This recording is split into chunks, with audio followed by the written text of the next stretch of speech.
It's 3 a.m. You're staring at the ceiling. Your phone is face down because you promised yourself you wouldn't check it. Your mind replays a conversation from years ago for no reason. You feel broken.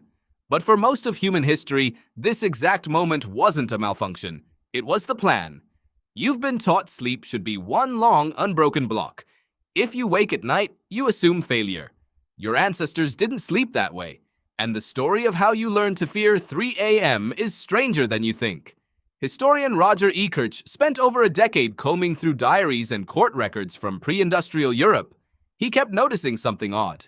Ordinary people referenced first sleep and second sleep like everyone already knew what that meant. Not once, hundreds of times. Here's what that night looked like. You'd go to bed shortly after dark. Sleep 3 or 4 hours. That was your first sleep. Then you'd wake up naturally, the way a chapter ends. And then, what did you do? You didn't panic. This waking window, sometimes called the watch, could last an hour or two. People prayed, talked with a spouse in the dark, tended a low fire. Some visited neighbors also awake in their own watch. Physicians even recommended this window for conception, believing people were calmer than at the end of a long day. Then drowsiness returned, and a second sleep carried you to morning. 2 sleeps, one quiet bridge between them. For thousands of years, that was simply what a night was. So what changed? Not biology. Light. Ekirch traces the disappearance of segmented sleep to gas lamps, then electric light in the 1800s. Bedtimes crept later. The gap between 2 sleeps got squeezed out.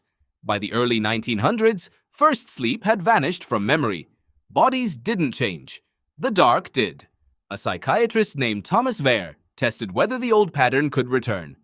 In the early 1990s, he placed volunteers in near-total darkness for 14 hours a night, mimicking ancient winter nights. No lamps, no screens. At first, they simply slept longer. But within weeks, their sleep split on its own, into 2 distinct periods with calm wakefulness between, almost identical to what Ekirch found in centuries-old diaries. Their bodies hadn't forgotten. The pattern was waiting underneath decades of electric light. So why does waking at 3 a.m. now feel like anxiety instead of rest? Your ancestors' watch was quiet by necessity, no screen to reach for. The body woke, found nothing urgent, and drifted back down.